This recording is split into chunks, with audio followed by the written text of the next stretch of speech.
Yo, what's up mga Call of Duty License Sound? So for today's video, magsa-soundcheck tayo nitong ginawa natin Bluetooth speaker. So yung soundcheck natin guys is isang music lang kasi baka makapiright tayo. So, without further ado, let's go!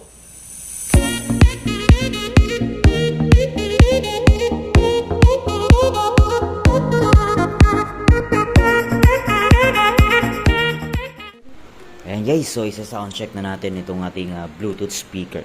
Ayan, yung setting natin sa likod is ano. Ayan, so flat lang tayo. Yung volume natin maybe 12 o'clock lang. Ayan, 12 o'clock natin lahat. Ayan. So ito yung volume, yung treble tsaka bass. So naka 12 o'clock lang. Ayan. So pwede siyang AC dito, 220 volts AC guys. Pero pwede ring 12 volts na adapter. Ayan. Alright, let's go!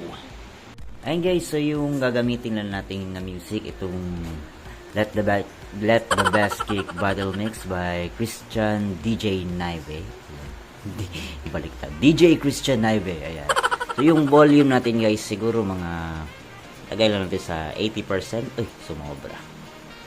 Ayan, so mga 80% lang guys, ayan. 80%.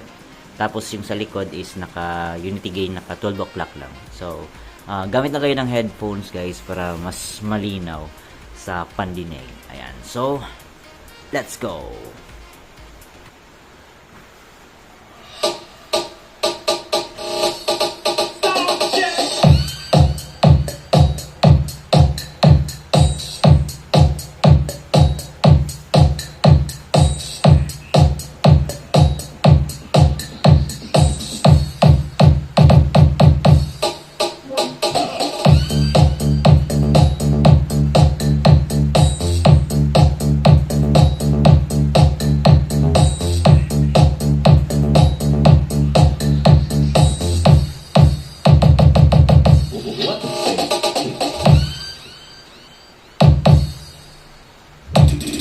DJ Christian, the Ivan Remix.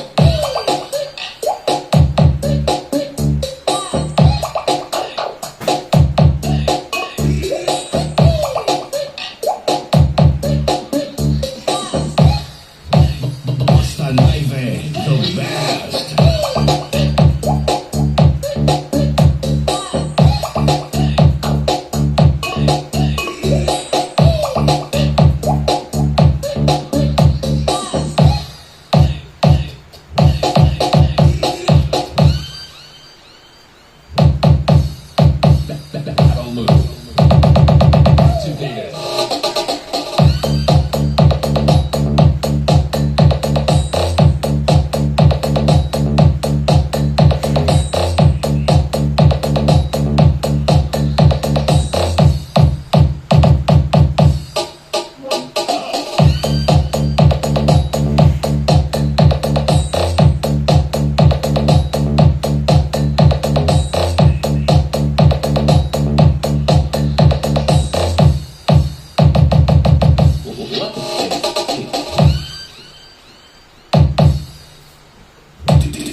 DJ Christian, the Ivan Remix.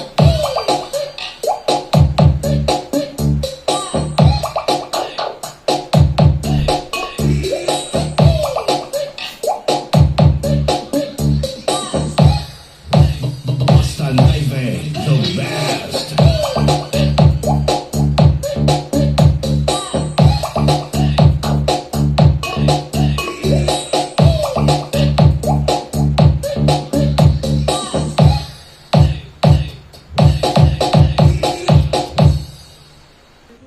At yun na nga guys, no, narinig nyo yung soundcheck natin sa ating ginawang Bluetooth speaker. So, kayo nang bahala kung ano sa tingin nyo, kung maganda ba o hindi. So, libre lait lang naman. Maliit lang kasi siya, D8. At saka, hindi talaga ganun na pang malakasan talaga. Kasi, aside sa maliit lang yung speaker, yung power ng amplifier, hindi naman ganun ka pang malakasan. So, good for small group lang naman. Ayan, pang family, small gathering. Ayan. So, till next project mga Call of Duty License Sound. Alright.